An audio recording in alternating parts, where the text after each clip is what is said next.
नहीं था, इसलिए आपने कुछ नहीं कहा। महानुभाव, महाभारत में शकुनी मामा की कुछ नीतियां ऐसी हैं, भली उसका अभिप्राय गलत है, भली उसका अभिप्राय गलत है, लेकिन क्या दिमाग किया, तासिर विदुर का दिमाग नहीं चला।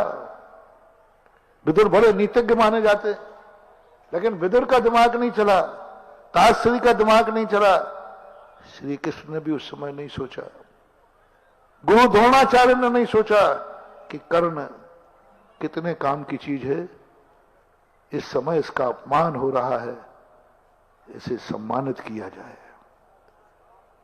दुनिया की नीति क्या है, इसका अपमान होता है उसका और अपमान करते हैं, उसका और अपमान करेंगे। कोई एक गाली दे रहा है तो दूसरा भी गाली दे देगा, ये नहीं कि उस गाली को रोक दे। ये मां शकुनी मामा का दिन था। शकुनी मामा से कहा दुर्योधन से, भांजे उठ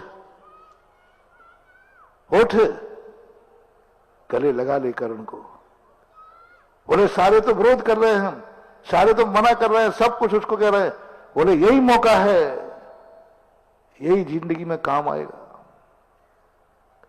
शकुनी मामा ने अपनी बुद्धि से दुर्योधन को उठा करके कर्ण को गले लगा लिया भरी सभा के अंदर, और सबसे कहा खबरदार यदि किसी ने उंगली उठाई, ये राजा धृतराष्ट्र के पुत्र युवराज दुर्योधन का मित्र है, और मित्र से तो कुछ बोल ही नहीं सकते, और मित्र है, मैं अपने युवराज पद के कारण से मैं इसको अंग्रेज का राजा बनाता हूं।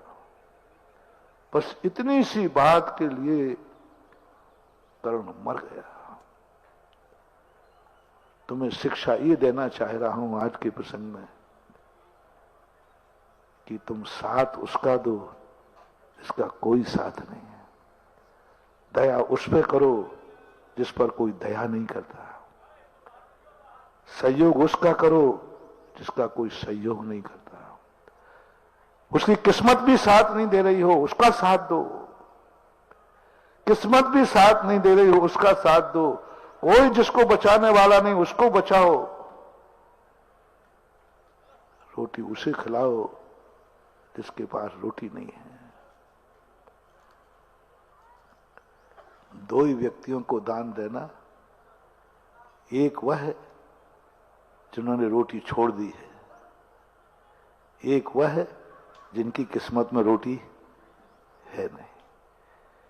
या तो अपना सहयोग, अपना जीवन उनको समर्पित कर दो जो तुमसे आगे हैं, पुण्यवान है, पवित्र है, जो पापों से मुक्त हो गए हैं। वो पाप नहीं करना चाहते, वो नहीं कमाना चाहते, वो खेती नहीं करना चाहते, व्यापार नहीं करना चाहते, क्योंकि उनको पाप नजर आ रहा है।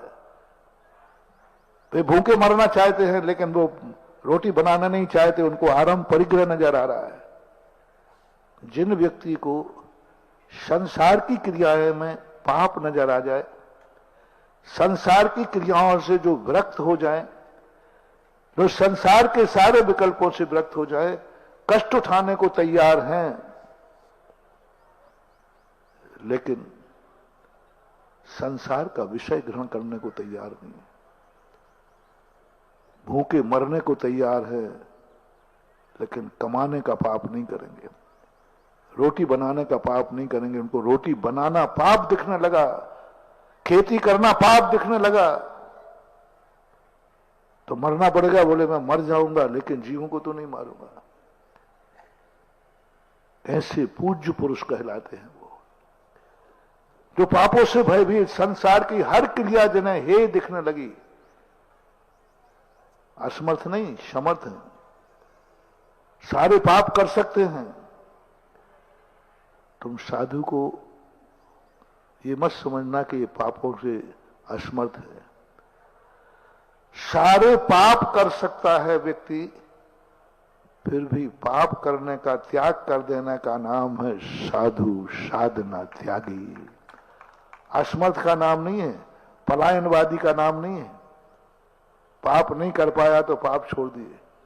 लोमड़ी को अंगूर नहीं मिले तो अंगूर खट्टे, ऐसा नहीं।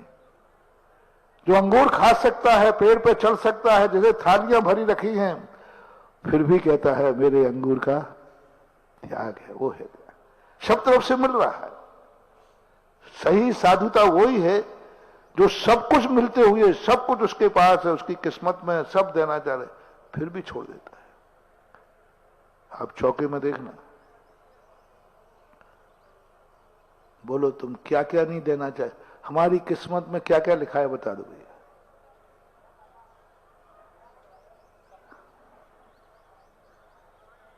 हमारी किस्मत में क्या क्या नहीं लिखा और क्या क्या लिखा है, शुरू करूं।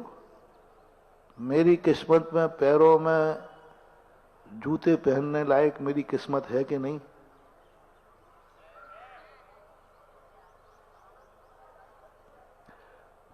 मैं पैदल चलता हूं, मेरी किस्मत में गाड़ी है कि नहीं? अच्छा, मेरी किस्मत में मकान लिखा है कि नहीं? बोलते नहीं हो। मेरी किस्मत में, कई लोग कहते महाराज जी, यदि आप, जब हम लोग प्रवचन देते ना तो धन बरसता है, लोग महाराज जी आप यदि ग्रस्त होते तो, और हम यहाँ प्रवचनों में अच्छे अच्छे कंजूसों से भी बोलिया बोल देते ना प्रवचन के, मैं बुलवाता नहीं हूं, प्रवचन ही ऐसा देता हूं कि मक्की चूस भी